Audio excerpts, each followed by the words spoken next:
TV 2020 ekranlarından merhaba sevgili izleyenler. Gündem Özel programında Diyalog Medya Grubu Genel Yayın Yönetmeni Sayın Reşat Akar'la birlikte sizlerleyiz. Evet, bugün ilk olarak Kuzey Kıbrıs Türk Cumhuriyeti'nde devlet yönetimine atamaların partizanca yapıldığına ve uzmanlığa önem verilmediği, sahtekarlıkla suçlanan eski müsteşar Hasan Fındık'la ilgili duruşmada ortaya çıktı. Detaylar var, konuşacağız. Öte yandan Türkiye'de bugün yine Malatya'da 5.6 büyüklüğünde deprem meydana geldi.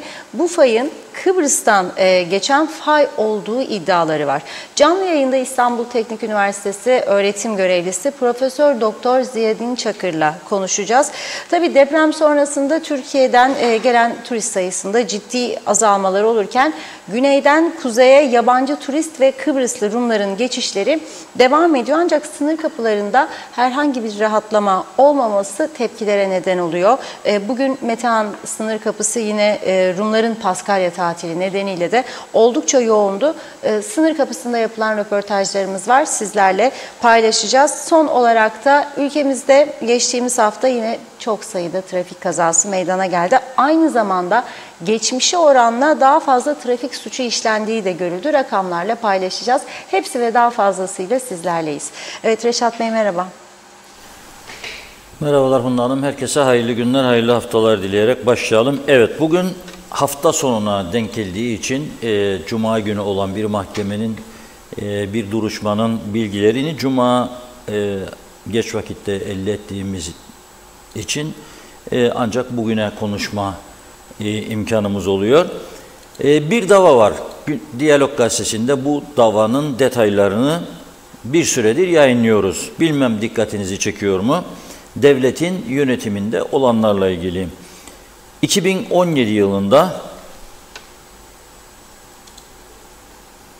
İçişleri Bakanlığı'nın eski müsteşarı, yani o dönemki müsteşarı Hasan Fındık hakkında bir duruşma devam ediyor mahkemede. Bir sahtekarlık iddiası, sahte belge düzenleme iddiasıyla bu mahkeme devam eder. Şimdi bizim mahkemeye karışma yetkimiz yok. Duruşmayla ilgili öngörüde bulunma gibi bir düşüncemiz yok. Mesele nedir? Geçtiğimiz Cuma günü bu mahkemede bir tanık dinleniyor. Tanık kim?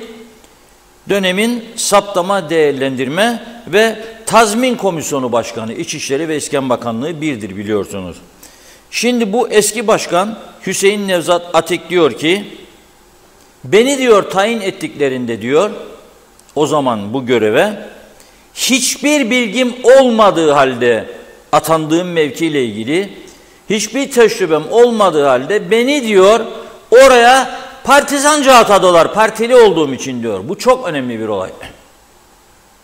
Hani tartışıyoruz da Kuzey Kıbrıs Türk Cumhuriyeti neden öyle, neden böyle, neden ileri gidemiyor, neden sorun yaşıyoruz, neden bunlar oluyor? Sadece bu somut örnek bütün bu soruların cevabı için yeterlidir. İyi düşünelim. Şu anda mahkemede 2017 yılında İçişleri ve İskan Bakanlığı'nın müsteşarlığını yapan Hasan Fındık yargılanıyor. 4 parça devlet arazisine sahte toprak dağıtım belgesi hazırlayarak Hüseyin Vasilyalı adına tapuladığı ve başkalarına satarak sahtekarlıkla para temin ettiği öne sürülüyor. Bu medyaya yansıdığı için bunu söylüyorum burada. Yoksa Hasan Bey suçlu mu değil mi, o bizim konumuz değil. Ama bu mahkeme duruşmaları gazetelere yansıyor, devamlı çıkıyor. Hasan Bey'in de gördüğünüz gibi tepkili bir pozu var gazetecilere karşı. Fakat bu Cuma günü tanık olarak çıkarılıyor. O dönemin Saptama, Değerlendirme ve Tazmin Komisyonu Başkanı Hüseyin Nevzat Atik diyor ki aynen şöyle: partizandım diye bu göreve getirildim. Atanmam yasaldı ama iskan konusunda bilgim yoktu. Yasayı okudum ve öğrendim diyor. İşte bu işe göre adam değil, adama göre iş meselesi. Kuzey Kıbrıs'ın neden bu hale geldiği, neden bu kadar olanakları değerlendiremediği ve neden ciddi bir ekonomik durum yaratamadığı ve neden siyasetinin bu kadar ayaklar altına alındığını anlamak için somut bir örnek var karşımızda, mahkemeye yansımış. Adam gayet güzel bir şekilde itiraf ediyor. Ben diyor hiçbir şey bilmezdim, bu konuyla ilgim yoktu. Beni Sırp Partili olduğum için atadılar. Aynen Kıbrıs Türk Hava Yolları'na geçmişte yaptıkları gibi, toprak ürünlerini yaptıkları gibi, Kooperatif Merkez Bankası'na yaptıkları gibi, diğer devlet kurumlarına yaptıkları gibi partizanca atamalar. Ben geldim iktidara, benim adamım gelecek. Ama bilmem, öğrenir, o ondan daha mı iyiydi? Bırak da yapacak, alışacak yavaş yavaş. Alışacak yavaş yavaş derken uçak 11.000 fitten yerin altına düştü Kıbrıs Türk Hava Yolları. Çakıldı zemine. 11.000 fitte uçarken. Borçları kime kaldı? Zavallı Kıbrıs Türk halkına. İtfaiyenin ve sivil savunmanın 20 kata, 10 katın üstüne çıkacak merdiveni yokmuş. İyi dinleyin bunu. Ama 20 kat, 14 kat apartman izinleri verdiler. Bu ülkede birçok yerde var. İskele'de, Girne'de, Gaziveren'de birçok yerde var. 14 kat, 20 kat verdiler bu izinleri. İtfaiyenin ve sivil savunmanın olası bir felaket durumunda, yangın veya deprem, müdahale edecek merdiveni yok. Fakat bu devlet 200-300 tane merdiven alacak kadar parayı, belki daha fazla, 1 milyonmuş tanesi. Benim bildiğim 500 milyon dolar civarında bir batak var Kıbrıs Türk Hava Yolları'nın. Demek ki 500 tane merdiven var. Halbuki 4 tane ihtiyacı var. Sadece bu Kıbrıs Türk Hava Yolları'nda batırdıkları para ile 500 tane merdiven alırlardı. 4 ihtiyaç var. Helikopter de alırlardı, uçak da alırlardı. Ama niçin? Partizanca yönettiler ülkeyi. CTP geldi, CTP'li, UBP geldi, UBP'li, DP geldi, DP'li, öteki geldi, ötekini, kendininkini. Başka insanların, bilgili, görgülü insanların yeteneğine, deneyimine, başarısına saygı göstermedik. Kendimizi zannettik böyledir. Sadece mecliste buyurun hitap edin diyorlar. Bugün de Yüce Meclis'e demekle olmuyor. O meclisin zaten İttihat Ligi'leri gibi olabilmesi için önce Diyanello Sütun Fabrikası'nda olmaması lazımdı. Sahibi Kıbrıs Rum sigara fabrikasıydı orası. Bu kadar mal var elimizde. Yapabilirlerdi başka bir yeri. Ha şimdi yeni yer yapılsın, onu da söylemiyorum ha. Fazla bile bugüne kadar böyle geldi, artık böyle olacak. Ödesinler parasını Mal Tazmin Komisyonu aracılığıyla, Türkleştirsinler. O zaman gerçekten yüceliği yücelir daha da meclisin. Şimdi ben bu konuyu niye gündeme getirdim? Çünkü bu ülkenin sorunlarını konuşurken hep işte siyasete güvensizlik falan filan, neticenin ne olduğu, esas ana sebebin ne olduğunu herkesin anlaması açısından ben bunu gündeme getirdim. Daha başka suçlu aramayalım. Suçlu bu ülkeyi yönetenlerin ta kendisidir. Bir senede 3 tane hükümet kurar bozarsanız ve her hükümet kurup bozmada aynı partinin adamları gidip gelse de yöneticileri, üst kademe yöneticilerini değiştirirseniz sonuç budur. Bugün 382 bin olduğu iddia edilir KKTC'nin nüfusu ama 3-4 sene önce 280'di, daha önce 220 idi, daha önce 180'di, daha önce 150 idi. 150 bin, 200 bin, ortalama 250 bin, hadi 300 bin kişinin yaşadığı bir yerde siz 3000 tane müsteşar bulamazsınız, müsteşarlık yapacak adam. Siz 3000 tane müsteşarlık yapacak adam bulamazsınız. Yani 10 bakanlık 10 tane, Cumhurbaşkanlığı 11 tane. Devamlı değiştiriyorsunuz 48 senede, 49 senede. Bulamazsınız. Yani belki 5 tane, 6 tane, 10 tane bulabilirsiniz ancak. Bu işi yürütebilecek, gerçekten eğitimli, görgülü, becerili, kendini kanıtlamış insan bulamazsınız. Biz ne yaptık? Gelen ağam giden paşam, bizler de halk olarak alıştık buna. Sineye çektik. Hatta alkışladık çoğu zaman. Oh be, bizim bak bir yeğencik de geldi, bizim bilmem kim de geldi. Hoşumuza gitti. Şimdi de battık bittik. Bence daha yolun başındayız. Batıp bitme yoktur daha. Maaşlar ödendi mi emeklilere, ona bakın siz. Ödendi mi bugün? Tamamdır. Allah kerim gelecek. Allah kerim gelecek. Bu kadar sene ödendi, bundan sonra da ödenecek. Türkiye bizi yalnız bırakmaz. Ya hatta bazı şeyler okuyorum, paylaşımlar. Avrupa Birliği'ymiş, fırsat bilecekmiş bu işi. Korkuyorlar milliyetçi kesim. Da Türkiye'nin etkisini azaltmak için bize yardıma girişecekmiş. Ama ihtiyacımız yokmuş. O Rum yanlılarına kanmayılmışık da Türkiye bize yetermiş. Ama nedir konuştuğumuz sizin ya? Nedir konuştuğumuz? Yani Avrupa Birliği Güney'e yardım eder diye teslim aldı Güney'i. Ya Avrupa Birliği yıllardır Türkiye'de yardım eder. Hayvan hastalıklarıyla mücadele olsun, diğer birçok konuda Türkiye de çok yardım ediyor. Dünyadan haberiniz yok sizin. Dünyadan haberiniz yok. Avrupa Birliği şeyleri vardır, başvurular vardır devamlı Türkiye'de. Yardım ederler, birçok projeye Avrupa'dan çıkar para. Ama nedir konuştuğunuz ya? Şimdi içimize bakalım. Rezil bir durum var bu ülkede demektir bu. Rezil bir durum vardır. Elektrik Kurumu'nun eski genel müdürü şoförüne usulsüzce yolsuzluk yaparak fazla mesai çıkarmıştı hapiste, şoförü de. Şimdi bir eski müsteşar yargılanır. Tabii mahkemeye götürülmem ve yargılanmayanlar çok fazla. Arada bir iki kişi günah keçisi bulurlar. O kadar. Gerisi sokakta mı? Bu son derece önemli bir konudur. Gerçekten benim sürekli gündeme aldığım devlet yönetimindeki zafiyetle ilgili onu tam dört dörtlük kanıtlayacak bir konudur. Tabii bu mahkeme ne zaman sonuçlanır bilmiyoruz ama Lefkoşa Ağır Ceza Mahkemesi'nde yargılanıyor. Eski müsteşar Hasan Fındık. Mahkemenin sonucunu bekleyeceğiz. Ne tür bir sonuç çıkacak onu da öğreneceğiz. Bu arada tabii beni çok arayanlar oluyor. Hala daha elimizde puanlar kaldı, yeterince mal alamadık, güneydeki mallarımız da gitti diyenler var.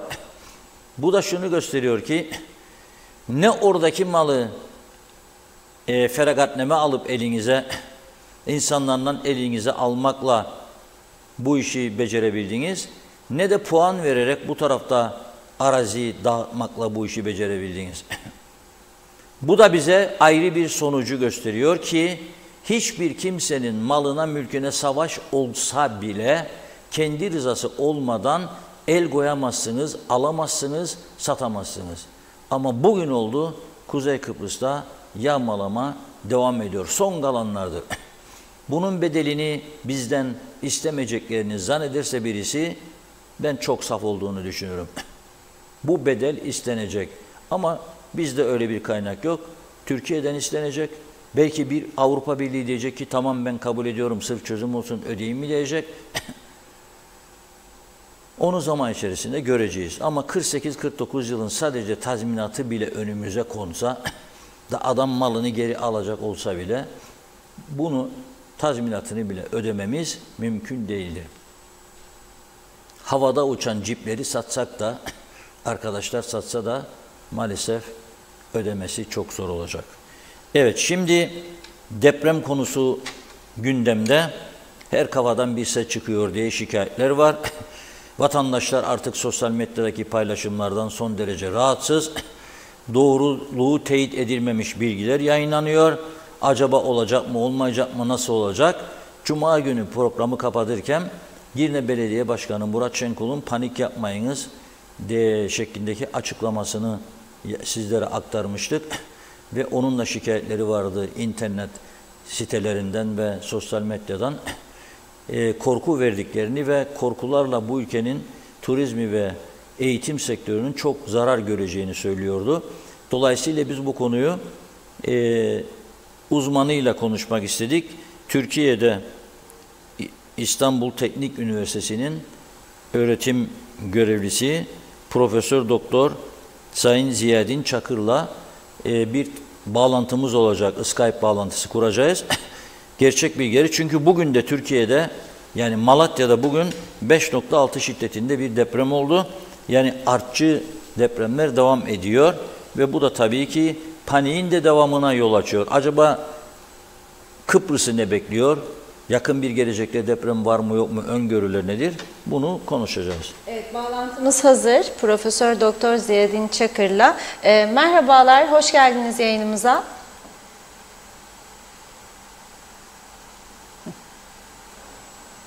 Hocam iyi günler. İyi günler, iyi günler. Evet, bugünlerde yoğunluğunuz var. Görüyoruz, izliyorum ben de zaman zaman sizin katıldığınız programları. Hatta bugün de Habertürk'teydiniz değil mi bugün? Malatya Olabilir. Telefonla bir telefonla bağlantı kurdunuz. Şimdi bugün 5.6 şiddetinde deprem oldu orada. Burada da Kıbrıs'ta birçok tartışmalar yapılıyor. Kıbrıs bu fayın üzerinde falan yakın bir gelecekte deprem olabilir, tsunami olabilir diyenler var. Sizin öngörünüz nedir? Acaba bunu almak istiyorlar. Şimdi öncelikle depremlerin önceden tahmini bildiğiniz gibi şu an mümkün değil. Ve bu Maraş'ta olan, Kahramanmaraş'ta olan depremlerin Kıbrıs'ın güneyinden geçen fayın kesimine direkt bir etkisi yok. Sadece Hatay'dan başlayan ve Kıbrıs'a doğru uzanan bu bizim Kıbrıs-Hatay fayı dediğimiz fayın uç kesiminde 6.4'lük bir deprem meydana geldi. 6 Şubat'ta meydana gelen büyük depremde burayı da bir stres artmasına neden olmuştu ve bu artçı meydana geldi 6.4'lük. Bunun da etkilerine baktığımız zaman, hepsinin etkilerine baktığımız zaman bu Türkiye kıyılarından çok fazla uzağa etki eden bir gerilme, stres değişimine neden olmuş değil. Dolayısıyla yani Kıbrıs'ta şu andaki durum bir ay önce neyse şu anda o. Yani bu depremlerin Kıbrıs'taki güneyindeki faya bir etkisi, ciddi bir etkisi olduğunu söylemek zor. Ancak tabii bu fay Hatay civarından Kıbrıs'a doğru uzanıyor. En uç kısmı kırıldı. Bundan sonra Kıbrıs'a doğru uzanan bölümü kırılır mı? Bunu şu an bilmemiz mümkün değil. Çünkü son deprem bu fay üzerinde ne zaman olduğu bilinmiyor. O yüzden yani ben çok böyle bir panik havasına girilmesinin doğru olduğunu düşünmüyorum açıkçası. Ama uzun vadede Kıbrıs'ta bir deprem olasılığı var değil mi? Yani uzun vadede dediğim şöyle yani herhangi bir zamanda. Çünkü bu Kıbrıs... Tabii ki var. Yani tarihe baktığımız zaman Kıbrıs'ta tsunami meydana getirmiş. Örneğin 1222 yılları sanırım 1200 yıllarda büyük bir deprem var. 1996'da var. İşte birkaç sene önce oldu. Yani tabii ki böyle küçük depremler de var ama böyle çok uzun, binlerce yılda bir tekrarlanan böyle büyük depremler de, tsunami yaratan depremler de meydana gelebilir. Şimdi Kıbrıs'ta deprem tehlikesi var. Daima vardı. Bugün de var. Bir ay önce de vardı. Dolayısıyla tabii tedbirlerin alınması gerekiyor. Aynı bu Maraş bölgesinde yaşadığımız bu talihsiz olayın, bu felaketin Kıbrıs'ta da tekrarlanmaması için çeşitli tedbirlerin alınması gerekiyor. Evet, bu konuda bir ön çalışma başladı ama tabii Kıbrıs'ın olanakları çok fazla değil. Türkiye'de bile yapılamadı bu, biliyorsunuz. Burada fazla bir olanak yok. Bir şeyi tartışıyoruz. İtfaiyenin ve sivil savunmanın yüksek binalara ulaşacak merdiveni dahi yok burada. Onun için Allah korusun diyoruz. Bu binaların depreme dayanıklılığını ölçmek zor bir şey midir? Yani Kıbrıs'ta da Türkiye'ye kadar çok fazla konut yok. Evet, yani Kıbrıs'a baktığımız zaman nüfusuna, bina stoğuna baktığımız zaman çok fazla yok. Dolayısıyla hani Türkiye'deki gibi, İstanbul'daki gibi veya Maraş bölgesindeki gibi böyle yüz binlerce binadan bahsetmiyoruz. Dolayısıyla eski yapılan, özellikle 2000 öncesinde yapılan binalardan başlamak üzere bu binaların, kritik binaların, işte okullar, hastaneler olsun, işte orduya ait çeşitli kritik yerler olsun, köprüler, binaların ivedilikle kontrol edilmesi, depreme dayanıklı olup olmadıklarının tespit edilmesi lazım. Bundan sonraki aşamada nasıl çözümler bulunur bunu bilmiyorum. Ama öncelikle bir resmin ortaya konması lazım. Yani riskli binaların içerisinde hızlı bir şekilde tespit edilmesi gerekiyor. Siz bugün Habertürk'teki konuşmanızda bu Malatya ile ilgili Kıbrıs üzerindeki fay dediğinizi zannediyorum. Malatya. Evet, Kıbrıs'a doğru uzanan fayın uç kısmı kırıldı. Ama bu uç kısım çok fazla küçük bir deprem zaten, 6.4'lük bir deprem. Bu ana deprem 7.8'lik deprem de Hatay'a kadar uzandı ama yani üzerine çok büyük bir kayma meydana gelmediği için çok fazla miktarda bir stres artışına neden olduğunu söylemek zor. Hesaplamalarda da bu gözüküyor. Az bir stres artışı var. Tabii bu olasılığını arttırdı. Yani dolayısıyla o fayın kırılma olasılığı bu depremlerle arttığını söylemek yanlış olmaz. Evet, bir de Adana'da deprem beklentisi olduğu iddialar var ve o Adana'da olması halinde Kıbrıs'ın sıraya gireceği yönünde. Buna katılır mısınız? Bunu bilemeyiz. Adana'nın neresinde olacak? Adana'ya uzanan bu Savrun denen bir fay var. Elbistan'ın Göksu diye isim var. Tabii Göksu'nun hemen güneyinde, güneybatısında. O fay üzerinde ciddi bir gerilim artışı gözleniyor. O fay da çok sürekli değil. Yani Adana'ya kadar ulaşmıyor. Ancak Adana'nın güneyinde Osmaniye, Karataş dediğimiz bir fay var. Burada üstteki kesikli çizgiyle gösterdiğiniz bu Beşparmak Dağları'ndan Türkiye'ye uzanan o fayın karadaki devamı Osmaniye Karataş fayı. Bunun üzerinde böyle bir hareketlenme, yani çok az bir oynama var ama böyle bir deprem meydana gelmedi. Dolayısıyla bu depremlere de baktığımız zaman buradaki risk oluşturan, potansiyeli yüksek olan fay güneyden geçen fay. Yani Hatay'dan gelip Kıbrıs'ın güneyine, oradan da işte Türkiye kıyılarına doğru uzanan bu fay, Kıbrıs'a dediğimiz bu fay. Bu fay şu an tehlike sunuyor. Evet. Hocam çok teşekkür ediyoruz. Bize vakit ayırdınız.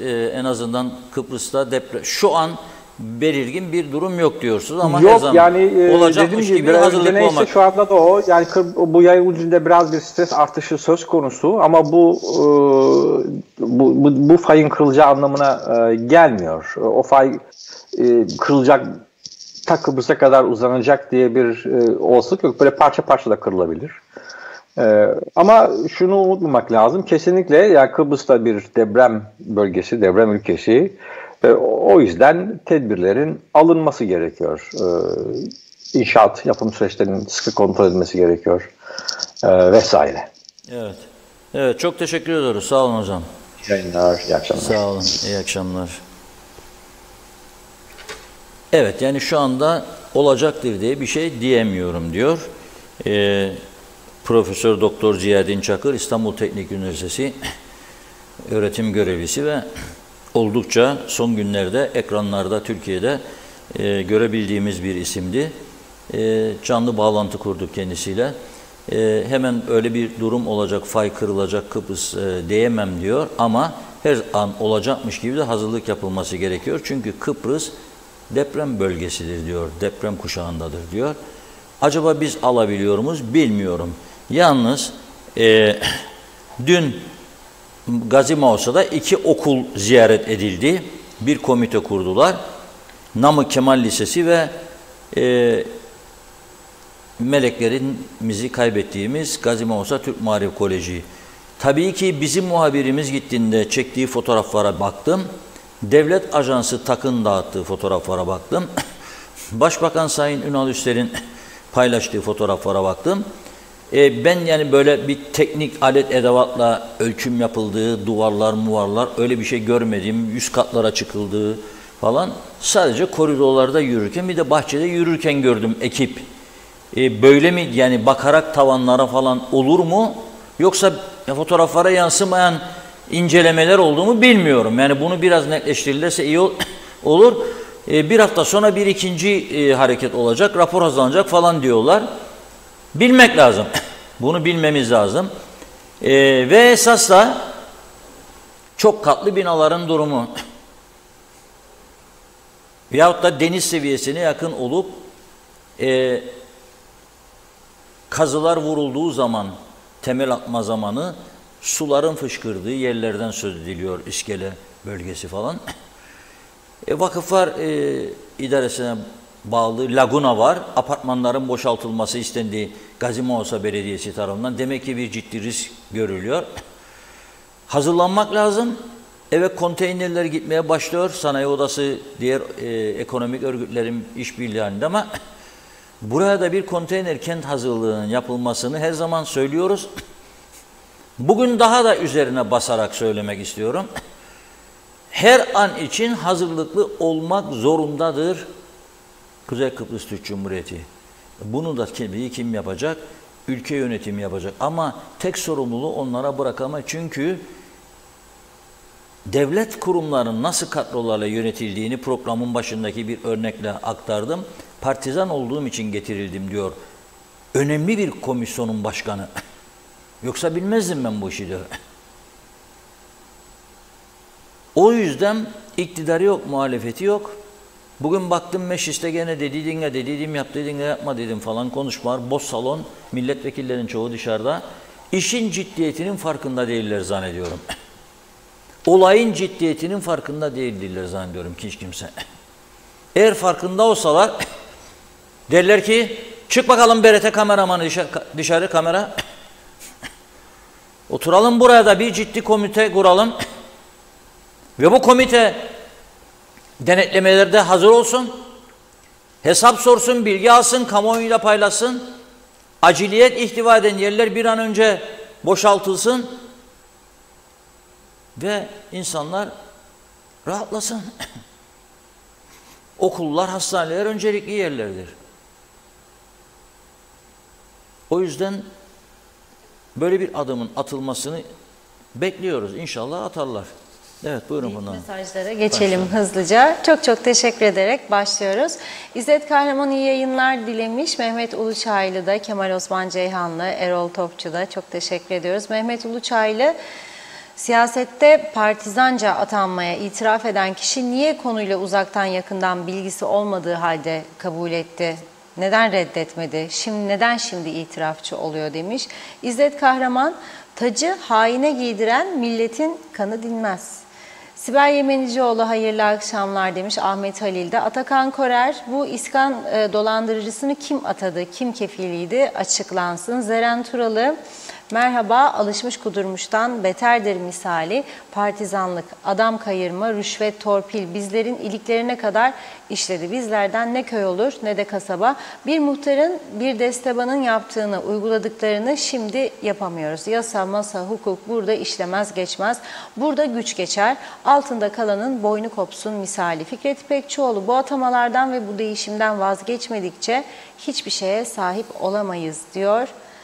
İzzet Kahraman, gerçek suçlular ne olacak? Hep zavallılar gider içeri. Bu nasıl zihniyet? Anlamakta zorlanırım demiş. Mehmet Uluçaylı, İskele Hastanesi'nde görevini layıkıyla yapan ve herkes tarafından sevilen bir bayan doktor görevinden el çektirmek için Mausa'ya tayin ediliyor. O da görevi kabul etmeyip istifa ediyor. İskele Hastanesi bir doktorla hastalara bakmaya mecbur ediliyor. Orada bir kaos yaşanıyor. Yetkili bakanlık nerede acaba? Ayşe Güner Mertcan, olumsuzlukların en büyük sebebi denetimsizlik ve denetimsizlik demiş Londra'dan Güner Bey.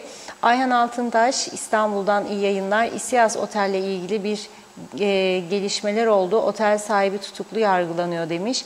Hasan Çalışkan, kara Mercedesleri satsınlar. Hiçbirine yakışmaz o Mercedeslere binmeye. Hayırlı yayınlar. Nazime Nalbant, Londra'dan sizleri severek dinliyorum. Herkese, aileme, tüm sevdiklerime iyi mutlu akşamlar dilerim. Yine bu dövizin bu kadar yükselmesinde kendi ülkemizde kendi vatandaşımız bir daire bile alamayacak duruma getirenler, şimdi soruyorum, mutlular mı? Dışarıdan gelenler hep ev sahibi olacaklar. Kendi vatandaşı evsiz mi kalacak? Hiç doğru değil. Bence bunu lütfen alsınlar. Önce kendi halkına şans tanımalıdırlar diyor. İnanın çok üzgünüm, saygılarımla demiş. Sinan Şemiler, İlsen Küçük'ün evinin olduğu Nurullah Ataç Sokak Köşklü Çiftlik Lefkoşa'da imar planı olan bölge. Nasıl olur da tek bir arsa üzerinde 12 katlı 24 daire inşa edilebiliyor? Park yeri yok. İtfaiyenin bu binaya müdahale edebilme kapasitesi var mı diye sormuş. Araba sahipleri nereye park edecek? Yandaki evlerde mi? Yandaki evlere de mi acımadılar diyor. Güneşi havası kesildi. Elektrik sıkıntısı var. Mevcut bölgenin talebine bu kadar dairenin talebi de eklenecek. Kanalizasyon. Bunların çocukları hangi okula gidecek? Kapasite demiş vesaire vesaire ve utanmadan bu siyasiler halktan oy isterler. Kemal Osman Ceyhanlı iyi akşamlar dilerim. Erdal Yarkın'da Ulus Barani artık her gün gündemimiz deprem olacak. Her gün Kıbrıs'ta deprem olacak mı olmayacak mı diye konuşarak halkı korkutuyorlar diyor. Bir laf var, olacağın önüne geçilmez. Kıbrıs'ta deprem olacaksa burada ne önlem alınabilir? Bizi yönetenler kendi ceplerinden başka bir şey düşünmeyeceğine göre bu deprem konuşmaları Kıbrıs halkına ne fayda sağlayacak demiş. Raif Erdal iyi yayınlar, saygılar. Mahmut Karagöl'de korkutmaya devam ediyorlar diyor. Başımızı zorla getirecekler. Sayılı aylar kaldı bu yalan dolanlara o kadar demiş. Evet, Sabrican Sokullu iyi yayınlar. Lefkoşa'da Kaymaklı'da yaşadığımız apartmanın 5. katında 2 tane havuz bulunmakta. Her biri 50 tonluk. Deprem esnasında binanın sallanması, deprem durduğu anda bile bizim damdaki suların durmadığı için biz daha fazla sallanmaktayız diyor. Damdaki havuzlardan dolayı demiş. Evet, Mehmet Şenler kolay gelsin. Atakan Korer benim bildiğim diyor. Nazım Beratlı bir programda söylemişti. Anlam planı sonrası müsteşarlar tombalayla göreve başlamışlar. Ünsal Özbilenler 74 gazisi Lefkoşa 11. bölük mücahitlerinden Ziya Büyükarslan'ın İngiltere'de yaşayan oğlu İbrahim, babasının ilaçları KKTC'de bu aylarda bulunamadığından dolayı dün babasına ilaçlarını getirmek için adaya girişinde Ercan'da tutuklanıp mahkemeye çıkartıldı. Konu Cumhurbaşkanı'na Facebook üzerinden deli dediği için diyor. Hoşgörü kalmamış diyorum demiş. Belgin Türkmenoğlu deprem olacaksa surlar içini incelesinler. Birkaç mesaj daha okuyup ara verelim. Nazım Alban tekrar yazıyorum. Kıbrıs'a hiçbir zaman böyle büyük deprem olmadı. Geçmişte de Kıbrıs'ın halkına bu kadar tedirginlikler ve kulaktan gelen haberlere çok üzülüyorlar. Allah korusun bu acı olaylar hiçbir yerde olmamasına duacıyım. Yeterince gerek Kıbrıs'ta gerek Türkiye'mizde çok acılar yaşandı. Hala daha artçı depremler oluyor. İnşallah bundan sonra yaşanmaz. Kolay değil, çok kişi hayatını kaybetti. Allah rahmet eylesin demiş. Mekanları cennet olsun, ailelere sabır diliyor. Sayar Aker temiz siyaset olmazsa partileri neyleyim köy muhtarları yeter okusun. Zafer Akbaş bu ülkede kim kimi denetleyecek? Hırsız hırsızı denetlemek için diyor çaldıklarını kıskanır. Feray Lordoğlu iyi yayınlar. Celal Harun da onu okuyup ara verelim. Şifa Harun'un mesajıymış. Zaman sadece akıp gitmiyor. Neyimiz var neyimiz yoksa önüne katıp götürüyor. Kıymetini bilelim her anın. Sevdiklerimizin takvimlerden haberiniz var mı? Azar azar yitiriyoruz. Dünden bugünden, gönülden, ömürden farkında mısınız demiş. Evet şimdi ara verelim. Devam edeceğiz. Buyurun Reşat Bey. Evet depremleri tabii sıkılmış olabilir insanlar. Sosyal medyadaki paylaşımları da görünce ben birçok insanın sıkıldığını ve artık normal yaşama dönmek isteğini görüyorum. Depremler olacak. Korku içinde yaşamak değildir önemli olan. Önemli olan önlemlerini alıp rahat yaşamaktır. Biz de onu anlatmaya ve onu teşvik etmeye çalışıyoruz. Dolayısıyla bugünkü telefon bağlantımız da korku veren bir öğretim görevlisiyle bir uzmanla değildi. Tam tersi yani şu anda öyle bir şey olacak demiyor. Ama hazırlıklı olmanın önemine dikkat çekiyor. Biz biliyorsunuz son 2-3 yılda özellikle çok ciddi yangınlar yaşadık. Ormanlarımızın çok önemli bir bölümü kül oldu, yandı. Geri kalanı da çamkese böcekleri yiyor. Sağ olsun, hamdolsun, şükür olsun. Parası yokmuş Tarım Bakanlığı'nın. Son 2-3 günde o kadar çok paylaşım yapıldı ki bu çamkese böcekleriyle ilgili. Havayı güzel görüp ovaya çıkan vatandaşlar tabii gördükleri manzara karşısında üzülüp paylaşım yaptılar. Bizler de bunları Diyalog Gazetesi'nde yayınladık. Birçok çam ağacı gidiyor. Güney Kıbrıs'tan da bir haber vardı cumartesi günü Rum basınında. çam kese böceklerine karşı hem havadan hem de karadan ilaçlama yapılacağını yazıyordu Rum gazeteleri 2 gün önce. Bizim taraftan 10 gündür bu konuyu ciddi ciddi konuşuyoruz. Paylaşımlar yapan vatandaşlardan bahsediyoruz söylediklerinden. Fakat bir satırlık açıklama şu an oldu yok. Yok. Yani Tarım Orman Bakanlığı var. Fakat bu konuda bir satırlık açıklama yok. İddiaya göre Sayın Bakan ilaç alacak paralarının olmadığını söylüyormuş. Ben de diyorum nasıl olur? Yani bu ülkede aslında para çok, imkan var ama devlet kendisi para yaratamıyor. Devlet ele geçirdiği paraları dağıtıyor bir şekilde.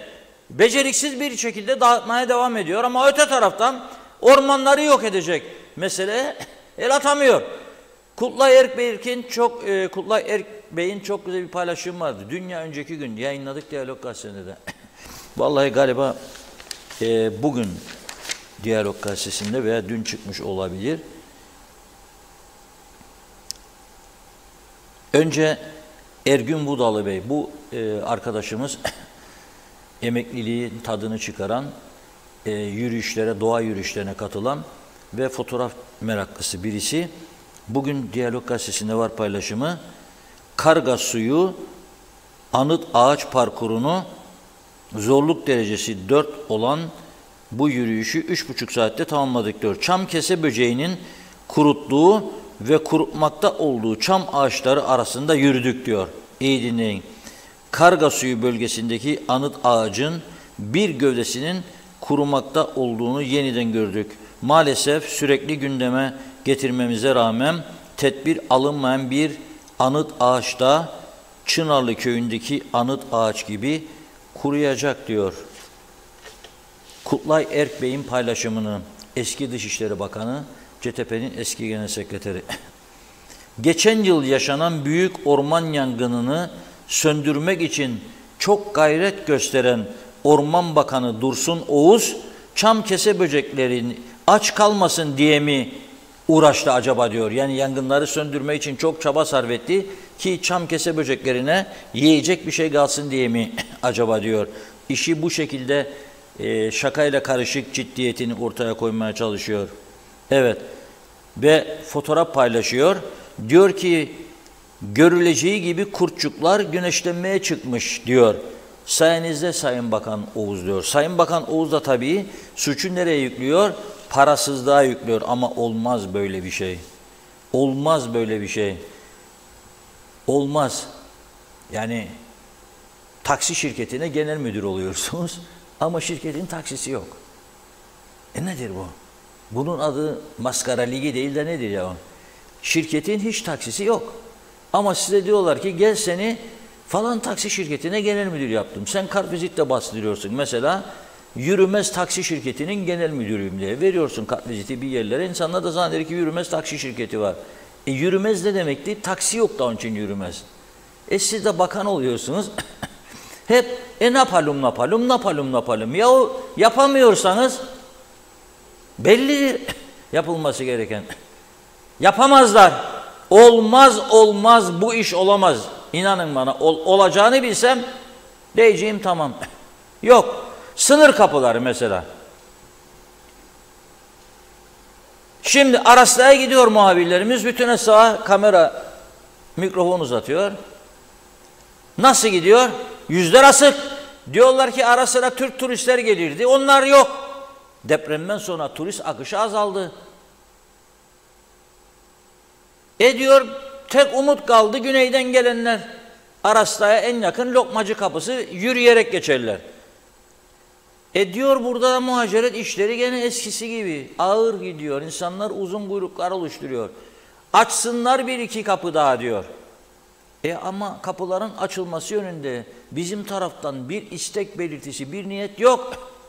Şimdi bugün de Rum Ortodoksların Paskalya kadar büyük olan perhiz döneminin başlangıcı olarak adlandırılan Katara Deftera temiz pazartesi nedeniyle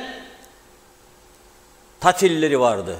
Tabii biz de bu tatili önceden öğrenmediğimiz için bugün aklını seveyim benim gibilerin, geçtik gittik ilaç alacağız diye. Baktık her taraf kapalı. Allah Allah dedim ben, bir şeyler oluyor. Neyse araştır. Açık bulduğumuz bir yere sorduk. Dedi ki today is Katara Deftera holiday.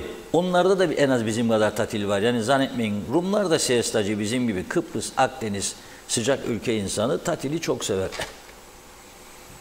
Neyse tabii metaından güneye geçişlerde giderken ben 3 tane araba, oh be dedik ne kadar rahat geçiyoruz. Bir baktım gelişler 3 kilometre. 3 tane muhaceret bizim geçiş kapısı yetiştiremiyor. Yahu oralar denetlenmişti 9 ay evvel. Sonra başbakanlıkla bir toplantı yapıldı. Fozlar verildi, flaşlar patladı. Tak ekonomik örgütlerle işbirliği protokolü. Ekonomik örgütler nice kapıları geliştirecekti. Ben diyorum izin versinler. Bir hafta sonra 4. kapıyı Metehan'a bitiririm. Vermiyorlar. Ama ekonomik örgütler bu yetkiyi almışlar eline. Onlar da yapmadı. Demek ki külliyen hepimiz gösterişten başka bir şey yaptığımız yok. Ve bir de cebe çalışma. Boş ver işimize bakalım. Ama bu işler iyi gitmeyecek. Ha bu arada ucuz kahramanlık dönemi olmadığını da vurgulamak istiyorum. Yaptıydın bana yaparım sana falan, dikkat edin. Türkiye'den turist akışı azaldı.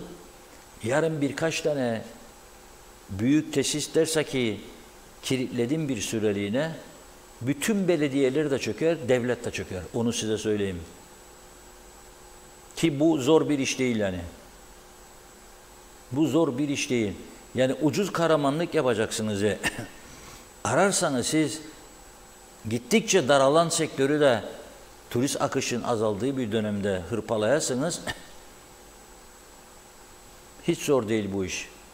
Söyleyeyim yani. Asil Nadir'den sonra ne olduğunu bir hatırlamakta fayda vardır.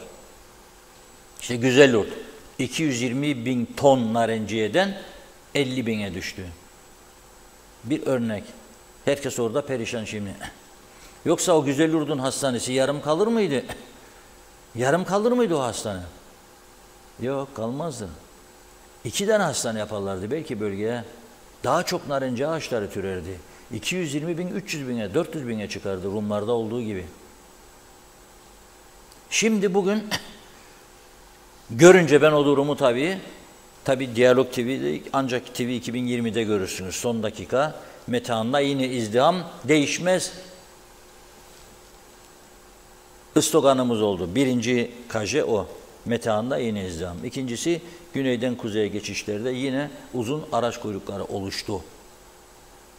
Dedi ki Abdullah su içmez. Havada, karada, denizde görev başında.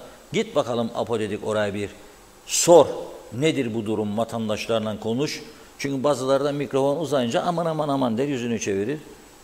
Ceza alabilir diye. Bazıları cesaretle konuşur. O konuşanları dinleyelim. Artık yani bu insanlara işkence yapmaktan vazgeçsinler. Bıktık usandık buralarda. Ömrümüzün yarısı barikatlarda geçiyor. Hem gelirken hem dönerken. Ayıp ya. Bir çare bulsunlar bu işe. Usandık artık bu rezillikten. Tamamen rezilliktir bu iş. Her gün aynı tantana, her gün aynı şey ya. Bu kadar insan rezil olur. Ben gidene kadar bütün transferleri patlatırım.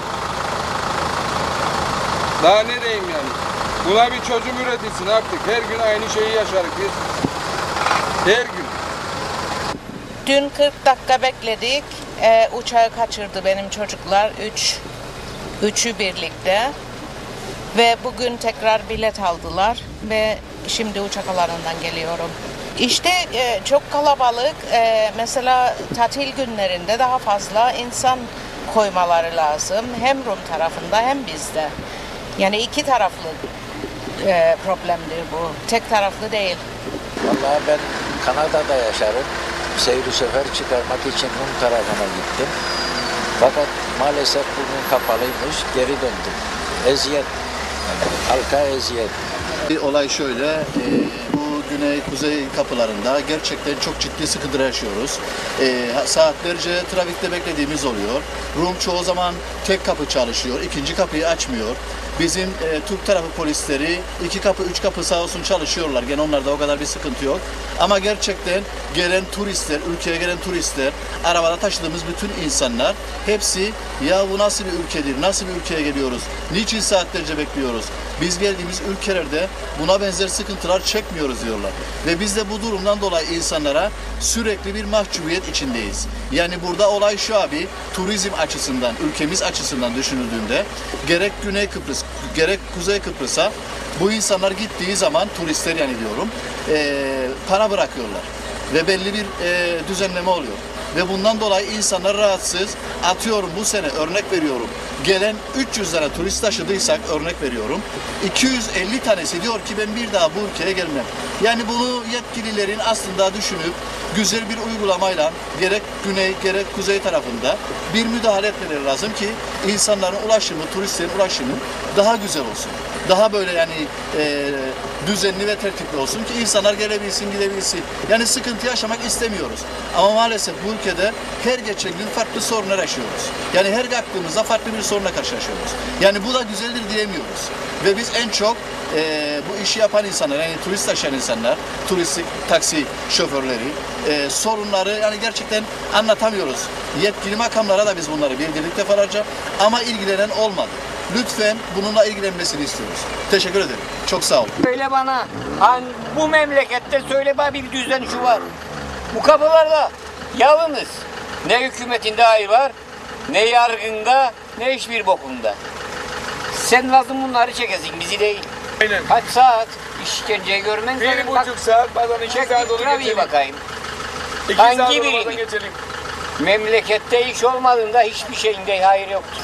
3,5'da işten çıktım Aynen da öyle. saat 7'de ben eve gittim. 3,5'da Nasıl para çıkarık kazanacağım? işten, saat 6 olur da geçelim. Vallahi bir kapılara daha ihtiyaç vardı. Çünkü gerçekten biz Larnaka transferi yaparak bu kadar rezillik olamaz. Çektiğimiz gece gündüz ızdırap saatlerce, zaten 2 saat yol giden Larnaka'dan müşteri alasın, geri gelesin. Bir de burada yetmezmiş gibi bir de görüyorsunuz yani her gün. Bu sıkıntıyı her gün çekerek biz yani. Onun için ne diyeyim yani, baştakiler birazcık, şimdi gene bir şey diyeceğim, gene kaos olacak. Serbest. Yok söylemeyeyim çünkü bilirsin neler olur artık. Korkuttular bizi de. Gerçi benim birinden korkum yoktur ama yani yazık yani bir şeyler yapın artık bu kapılara. Özellikle Pile kapısına. Buradan söyleyeyim, özellikle Pile kapısına artık bir şey yapın. Yeter yani. Çatlıyor insanlar. Yani, Turist getiriyorsunuz. tabii evet, turist getirelim. Onlar da 1 saatlik yolu 2 saatte giderler. Izdırap gibi gelir genlerine. Zaten insanlar yeterince ve bir de kapılara kaos yaşardık. Resmen kaos.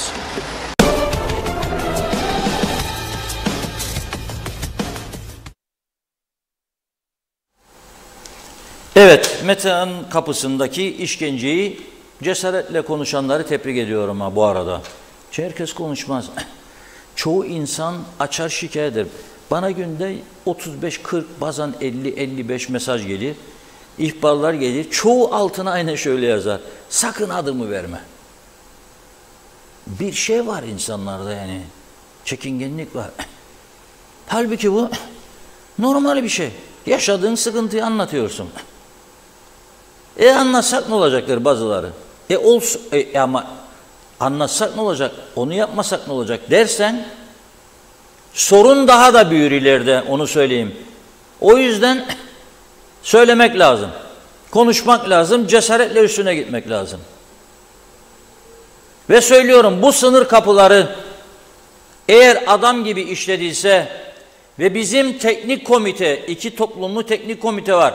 Güneydeki teknik komite üyeleriyle bu konu gündem başlığıyla sadece oturup görüşür ve Rumtan'ın zorlarsa hiç bilemediğiniz Lefkoşa'daki Mausa kapısı açılır ve korkunç bir geçişler artar oradan da başlayınca, arabalı geçişler. Çünkü bugün onlar tatil, niye bize geliyorlar? Akaryakıt alacak, daha ucuz, sigara alacak, daha ucuz, zepse meyve alacak, daha ucuz. Biraz çarşı böyle canlanıyor. Ve düşünün siz her 100 liralık benzinde 30 lirayı devlet alıyor. Her 100 liranın 30'unu alıyor. Bundan büyük bir olay olamaz. Buna rağmen hareketsizlik var. Hükümette var, parlamentoda var, ekonomik örgütlerde var. Hiç bana çıkıp onu bunu söylemesin, Esnaf Sanatkarlar Odası falan. Sıfır. Ticaret Odası, Sanayi Odası, sıfır. Hiçbir ilgi yok. Yoksa bugüne kadar bir kapı değil 10 tane kapı açılırdı. En azından mevcutlar genişletilirdi. Ama yapılmıyor. Yapılmıyor. Kimse kusura bakmasın, yapılmıyor. Vatandaş diyor ki umuttur bu diyor ya, umuttur. Yani bu esnaf kara kapılarının tek umut olduğunu söylüyor. Ve biz buna rağmen bu kapılara gerekli önemi veremiyoruz.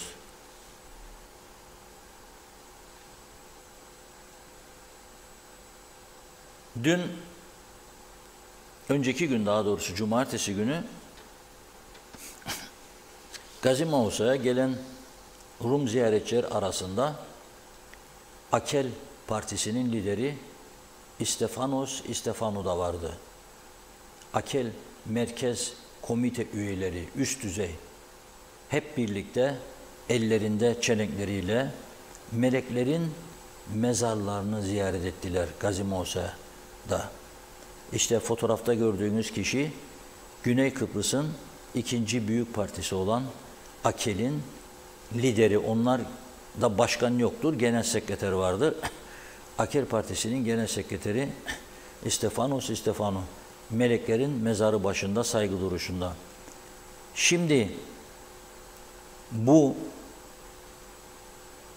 Rumlara güven olmaz diyenlere de saygıyla karşılarım, o ayrı mesele, ama bu mahsusdur bizim gözümüzü boyamak için diyenler vardır. O kadar da değil ya. Benim gözümü boyadığından olacak. Teslim olacağım yani şimdi. Ama bir fırsat yaratıldı ikili ilişkileri geliştirmek açısından. Mesela bizim bir arkadaşımız dün Trollos'a gitmiş. Diyor ki vallahi Reşat Bey diyor bugün bu Rumlar işini biliyor diyor. Kendilerini iyi göstermek için diyor. Rumca, Türkçe, İngilizce 3 dilde acınız acımızdır diye sloganlar asmışlar, pankartlar. Trollos'un değişik bölgelerine. Neden asmasınlar onu söyleyeyim. Ve neden asıyorlar onu söyleyeyim. Güneyde de ekonomik kriz vardır ya. Zannetmeyiniz Rumlar, hadi sıkıldı canımız gidelim Trollos'a gar görelim de binlerce kişi gider oraya da Rum esnaf onlardan nemalanır. Yoktur öyle bir şey. Kıbrıs Rumlardan daha çok Kıbrıslı Türkleri vardır orada. Ve oraya giderler, lokantaları doldururlar. Seyyar satıcılar vardır. Köfterdir, sucuktur, zivaniyadır, likördür. Alıyorlar. Para akıyor oraya bizim Kıbrıslı Türkler. Onlar da sana iyi davranıyor. Mecburen para alıyor. Bu böyledir. Ticarettir bu.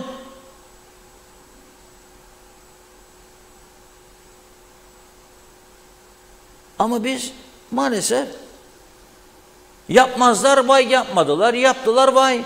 İşte bizi kandırma. Ne kandıracak seni? Çocuk mu da kanacaksın? Çocuk muyuz da kanalım yani? Mesela deprem konusunu görüşmüş yeni seçilen Rum lideriyle bizim Cumhurbaşkanımız. Ben istiyorum bir an önce bu konuda işbirliği olanaklarını başlatsınlar, ilerletsinler, çalışsınlar. Ortak heyetler hazırlasınlar. Çünkü ben güvenemiyorum. Bakın tecrübeli bir ekibimiz var. Sivil savunma ekibimiz gitti oraya. Geldi. Onlara sonsuz güveniyorum. Fakat ne diyorlar? Teknoloji açısından çok geriyiz. Enkaz kaldıracak alet edevatımız yok diyorlar. Ne oldu bu açıklamanın üstünden 2 hafta geçti? Ne oldu? Birazcık memleket sevgisi olsa ve insan sevgisi bizdeki kurum kuruluşlarda ve siyasilerde bugüne raporu çıkardı, ihtiyaç malzemesi tespit edilirdi, parası da toplanırdı, atınız bakalım masalara diye. nasıl düğünlerde eskiden tabak tutarlardı, kalkıp çifte telli durkigoyu oynayanlar atardı tabağın içine paraları çalgıcılara diye ve çalgıcılar bir anda bir torba para toplarlardı, yüzler gülerdi. Aynı şekilde atın ortaya bakalım çekleri deyip o ihtiyaç malzemesini çıkarabilirdik. Ama bu sorumluluk maalesef bizde yoktur ve gerçekten üzüntü verici bir durumdur.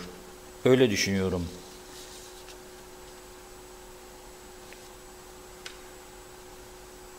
Bugünün gündeminde bir önemli haber var. Ona da geçeyim. Da sonra bir başka önemli konumuza geçmek istiyorum. Bugün ilginç bir durum oldu. Dün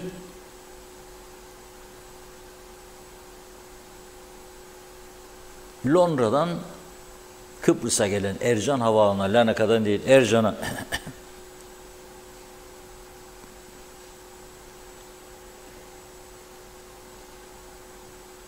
İbrahim Büyükarslan, şimdi fotoğrafı gelecek, bakınız ekrana.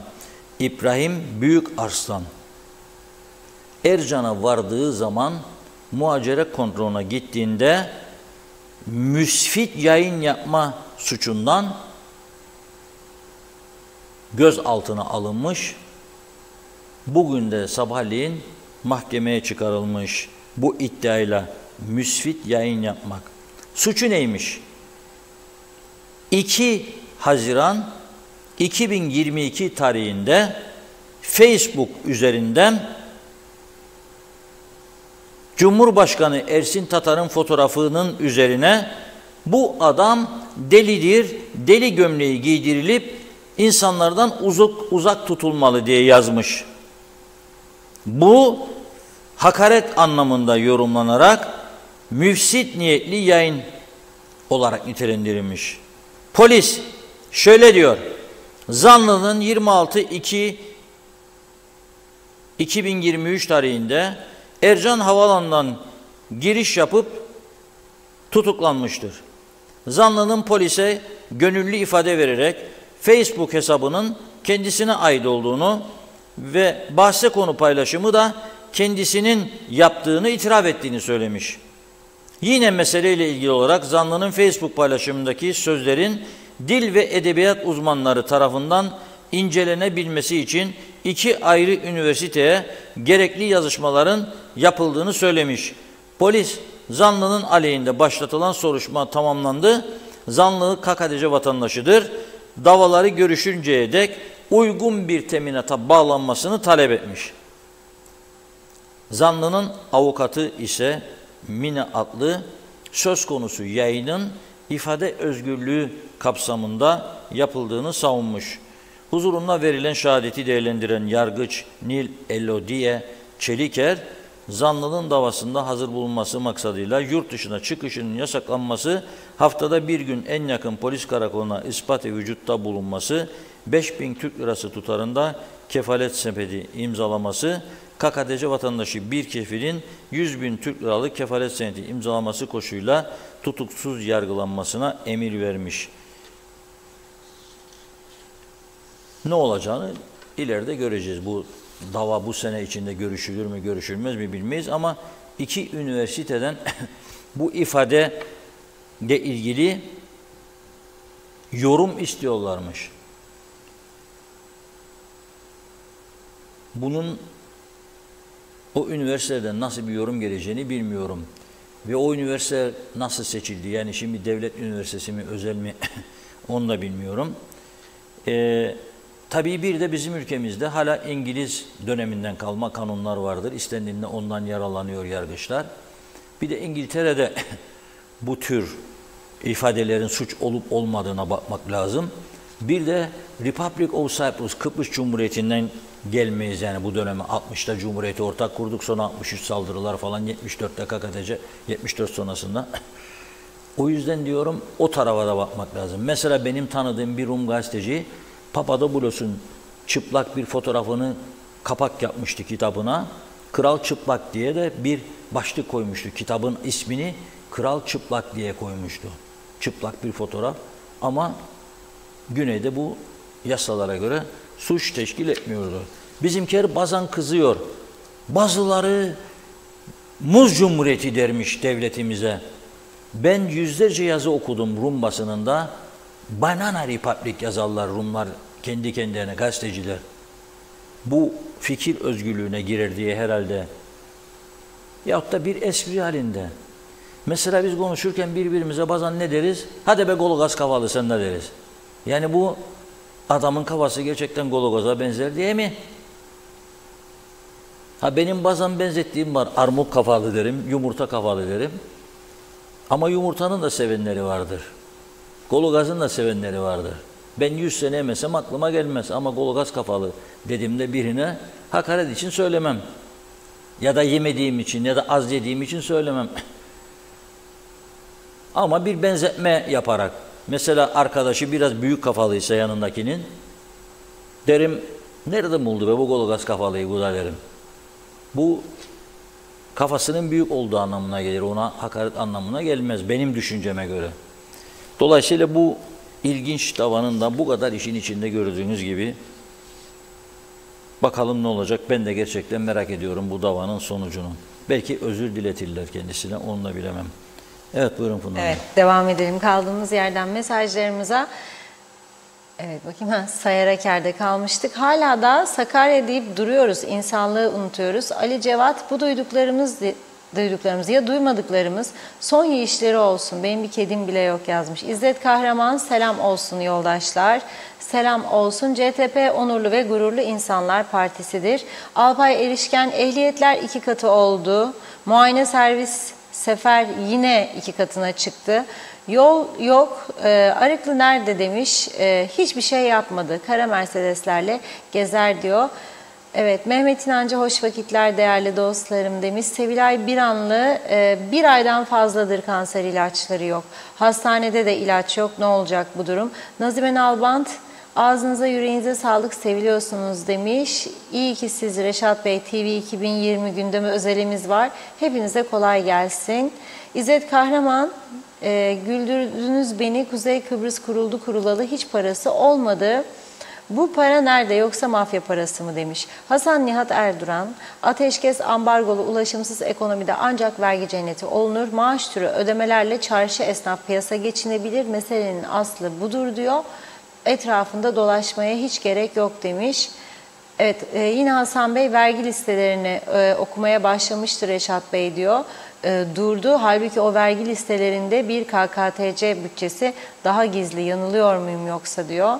Mehmet İnancı, yangınlarda kelleşen dağlarımız, çam ağacına dadanan bu kurtçukları yok etmek için Türkiye'den bir lenger istesinler, çam ağaçlarını belki kurtarırlar. Elçin Ali Hederov, selamun aleyküm yazmış.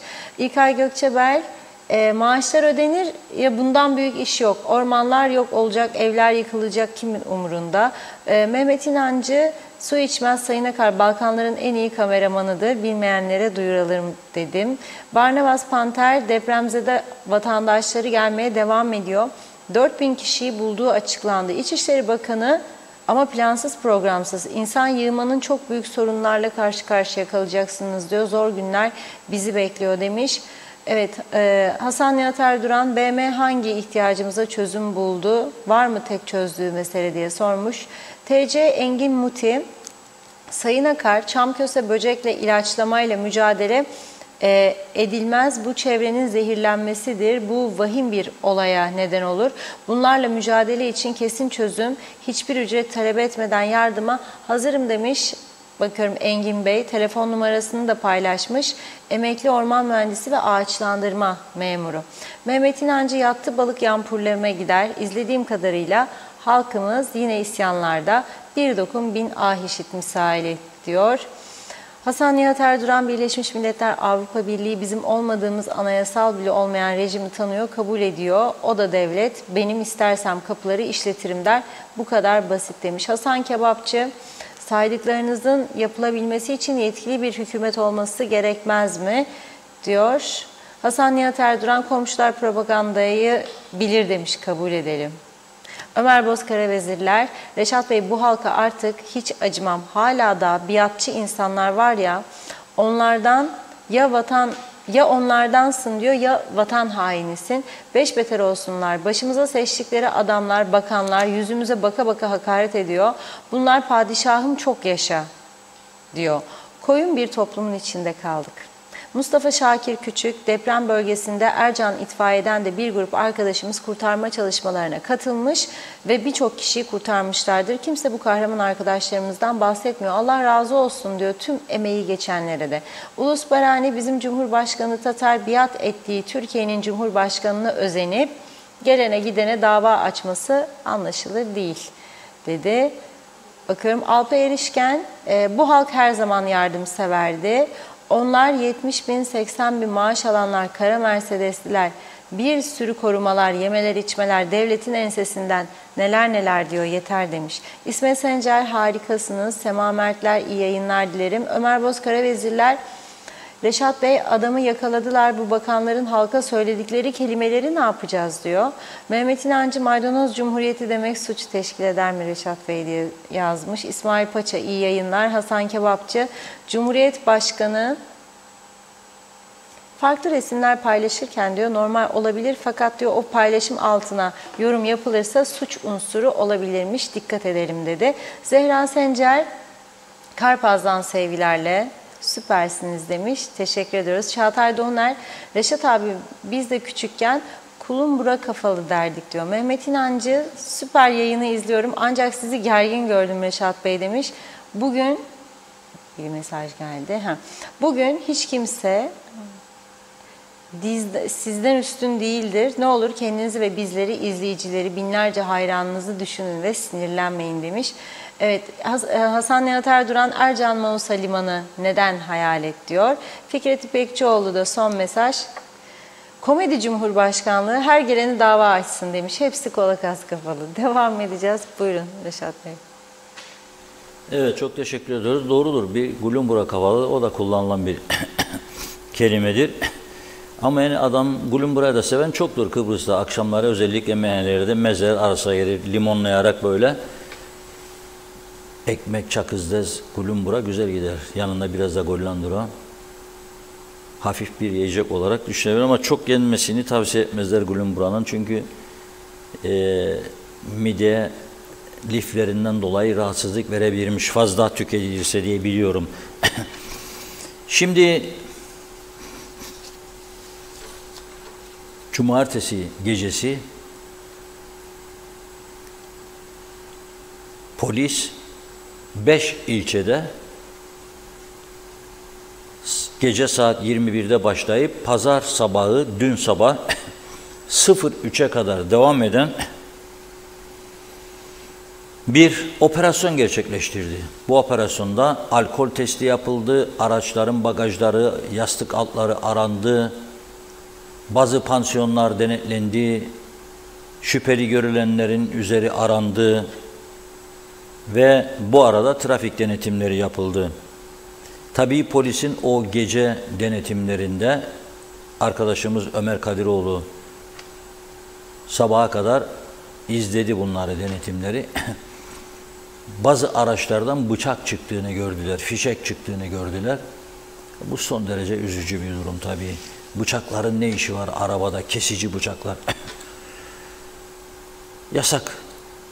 Birçok aracın da camlarında siyah filmler, biliyorsunuz daha önce konu yapmıştık.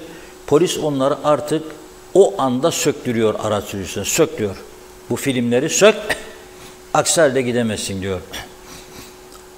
60 kusur araçla, 64 galiba, iyi düşünün. Bir gecedeki kontrolda trafikten men ediliyor bu araçlar. Yani sürücüsü arabayı sürecek durumda değil. O kadar bir sarhoş, o kadar bir aşırı dozda alkol almış ki arabayı kullanacak durumda olmadığı halde trafiğe çıkıyor. Ve onları trafikten men ediyor. Rakam korkunç. Yani 1, 2, 3, 5 olsa anlarım. Korkunç. Ve artıyor her hafta. Geçtiğimiz haftada 20 ve 26 Şubat tarihleri arasında 51 tane trafik kazası, 12 kişinin yaralanması ile sonuçlanmış. 2.294.000 lirada mali hasar oluşmuş, düşünün siz. Bu kazaların 16'sı sürat, 11'i dikkatsiz sürüş, 9'u kavşakta durmamak, 7'si yakın takip. Yani dikkat ederseniz aşırı sürat ve dikkatsiz sürüş. Bunların önemli bir kısmı da aşırı alkolden sonra olur. Aşırı alkol aldıktan sonra bastı mı gaza gider mi gider, uçacak gibi gider. Ne kendini düşünür, ne çarpacağı insanı düşünür, ne de başına bir şey geldiği zaman geride kalacak olanları düşünür. Yazık, günahtır ya. Ciddi bir psikolojik travma yaşadığımızın en somut göstergesidir. Bakınız, bu bir haftalık sürede 12.257 araç sürücüsü kontrol edilmiş. 12.257. %10 olsa suç işleyenler 1220 olması lazım. Kaç kişi çıktı biliyor musunuz bu defa? 1648. 12.257'den 1648 tanesi rapor edilmiş polis tarafından. Ceza kesildi yani bunlara. 396'sı sürat, 254'ü cep telefonu kullanmak seyir halinde, 252'si seyir sefer ruhsat yok, 88'i trafik işaretlerine uymaz, 72'si kemersiz, 38'i muayenesiz, 32'si aşırı alkol, 21 dikkatsiz sürüş. Dikkatsiz sürüş, sürat, cep telefonuyla konuşmak, işte ilk ön sıralarda karşılaştığımız sorunlar. Bu neyi gösteriyor bize? Suçların gittikçe arttığını gösteriyor, trafik suçlarının. Bugün Diyalog Gazetesi'nde ön sayfasında bir haber vardı. Aşırı derecede alkollü vaziyette yola çıkan yabancı uyruklu sürücü, birinci sayfada Diyalog Gazetesi'nin, Pınarbaşı Boğaz yolunda elektrik direği ve trafoyu devirdikten sonra dereye uçtu. İyi bakın trafoya, elektrik trafosu direğin üzerine monte edilmiş. Direkle birlikte uçuyor gidiyor, sürücü de onu devirdikten sonra dere yatağına uçuyor. Şimdi kendisi hastanede. Merak ettim bugün, sigorta şirketini aradım, bir arkadaşı.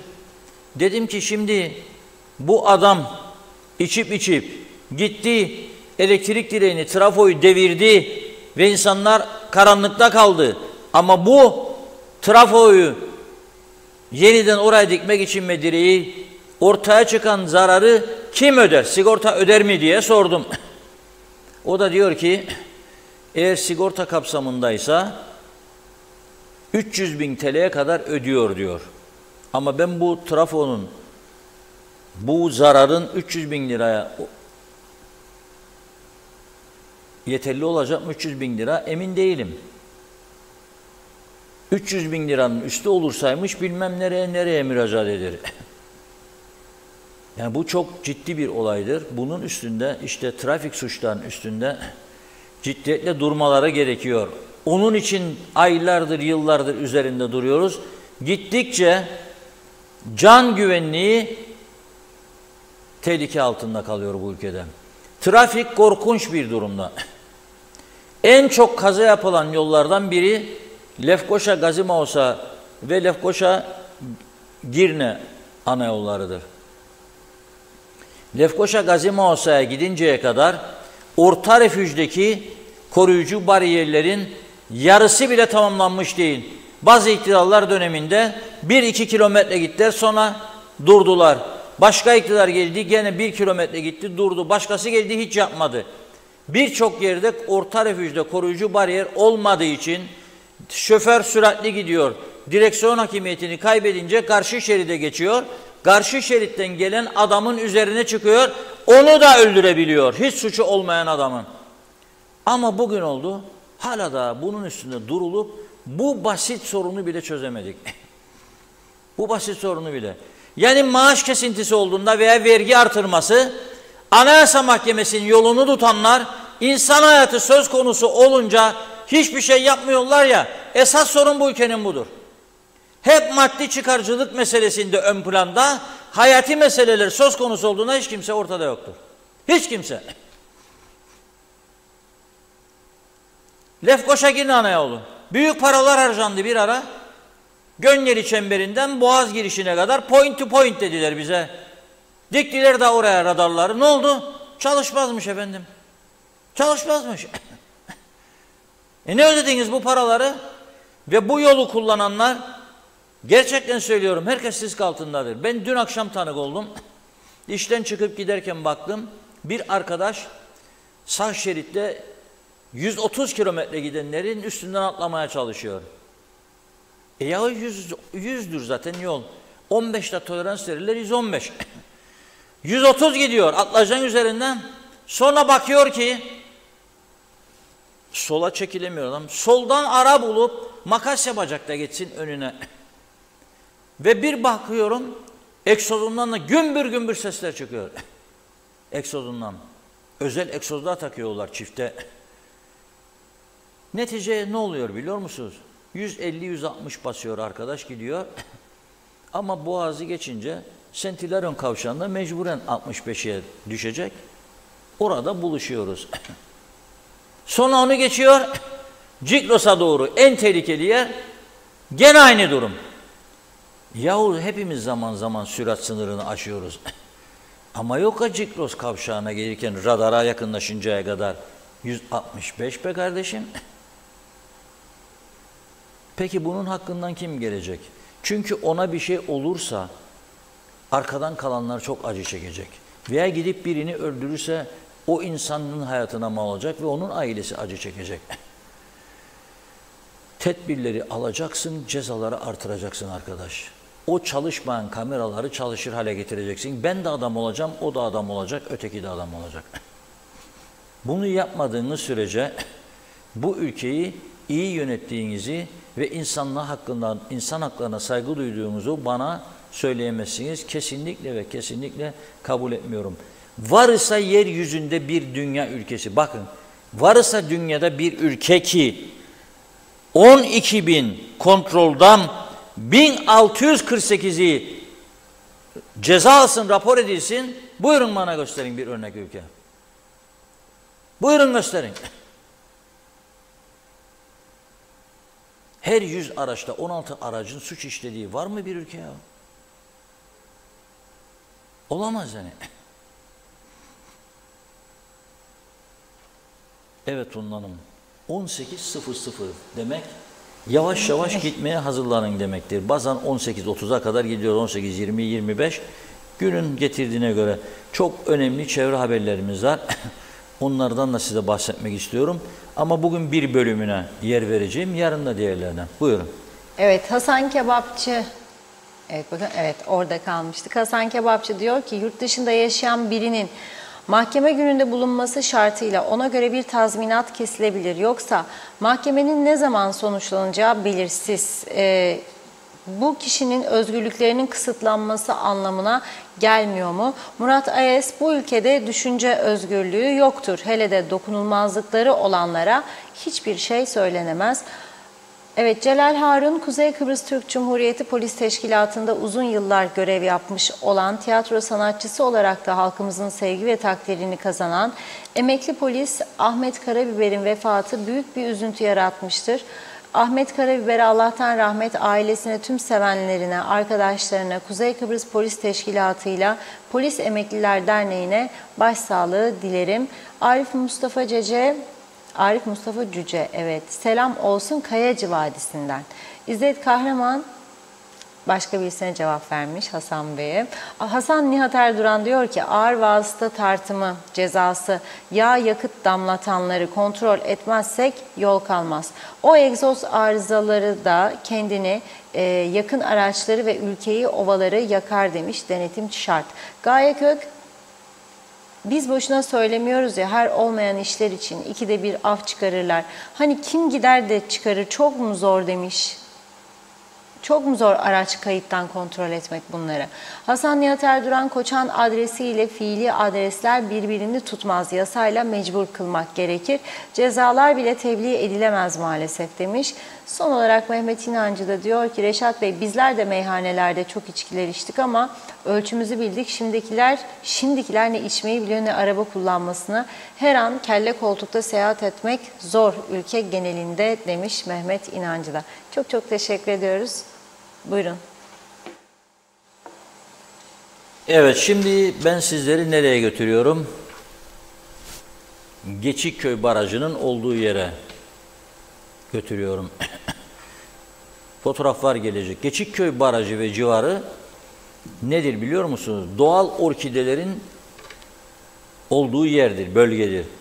Ve bu bölgelerde doğal orkide olduğunu keşfeden şahıs ise şu anda aramızda değil, merhum Maureen Hutchinson, bir İngiliz kadın. Eşi Tony Hutchinson'la birlikte adaya yerleşiyorlar. Maureen Hanım İngiliz Hava Yolları British Airways'de yer hostesi iken erken emekli çıkıyor. Eşi Tony de İngiliz ordusundan emekli çıkıyor. Kıbrıs'a yerleşiyorlar ve Hisarköy'de güzel bir mütevazi Türk evi satın alıyorlar. Orada zeytin ağacı ekiyorlar, harnup ağacı yetiştiriyorlar. Sonra zeytinyağı çıkarmaya, pekmez yapmaya başlıyorlar. Doğal bir hayat ve bu arada gelir sağlayabilmek için kendilerinin tespit ettiği bu Geçikköy civarından doğal orkideleri görünce hem bizim Turizm Bakanlığı'nı hareketlendiriyorlar. Böyle bir mesele var. Çok değerli.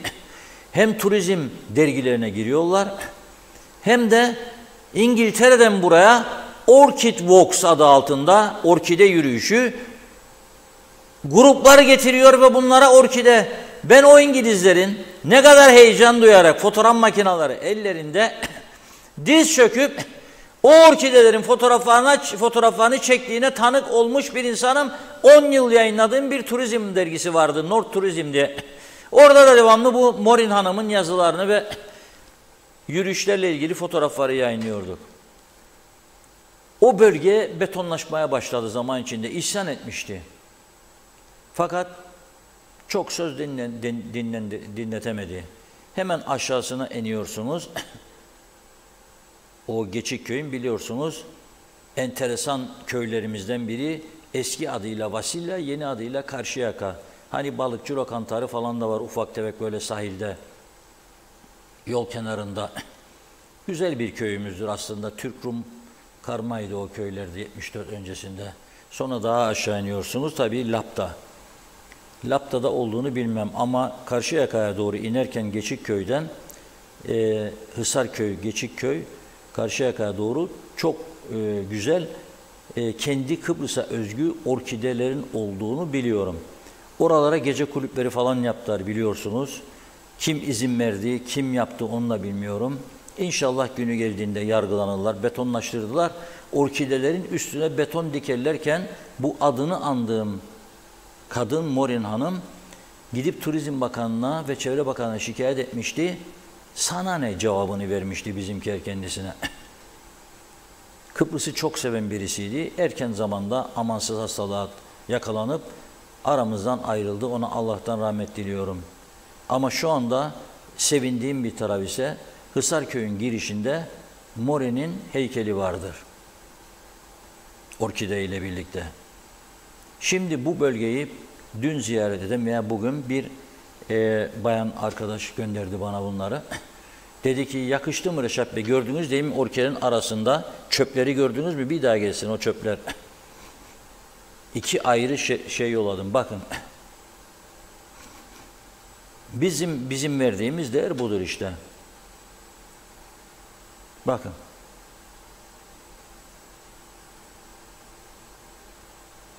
Rezil bir durum tabii.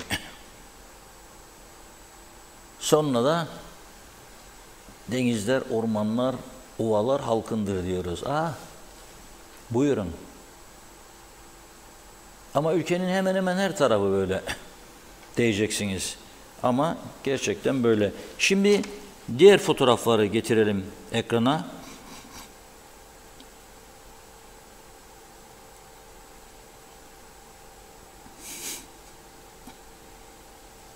Diğer fotoğraflar gelsin arkadaşlar. Bunlar da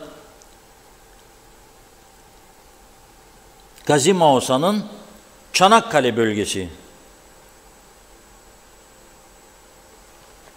Su birikintileri, bakımsız ağaçlar, etrafta pislikler, çöpler.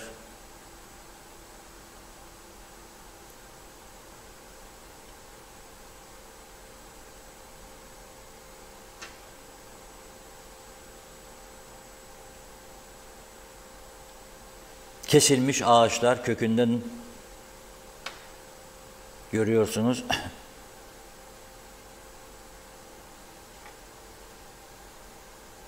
Zahmet edip gönderen herkese bu fotoğrafları çok teşekkür ediyorum. Bir tane son bir video gelmişti. Onu yayına hazırlayamadık. Onu da yarın inşallah ben sizlere ulaştıracağım. Bahsedeceğim. Evet, bir arkadaşımız yazdı. Rum geldi, çelenk bıraktı diyor. Onu eleştirenlerin acaba kaç tanesi gitti diyor. Dua okudu orada diyor. Onu da merak ediyorum diyor. Bir başka izleyicimiz İngiltere'den gelip sözde emekliye çıkıp hayatının son zamanını güzel ülkemizde geçirmek için bana yazıyor şimdi İngilizce. Glapsides denizi diyor, vandalizmde bir numaradır diyor. Merak ediyorsanız. Evet, gerçekten öyle. Şeyden bahsettim. Araç seyri seferlerinden. Diyor bir izleyicimiz de kaç haftadır gidip geliyoruz diyor. Bilgisayar şirketinin parasını ödememişler diye diyor. Ruhsat çıkaramıyorlar. Biz de diyor polis gördüğümüzde arkadan oradan buradan kaçıyoruz diyor. Çünkü çıkaramadık diyor. Gelip bu adamlar bize çıkarmıyorlar diyor. İlginç bir durum değil mi? Evet, bugün bu kadarla noktalıyoruz. Yarın inşallah 16.30'da yeniden birlikte olacağız. Biz de size çok çok teşekkür ediyoruz ve programımızı burada noktalıyoruz sevgili izleyenler. Yarın yine aynı saatte görüşmek üzere. İyi akşamlar.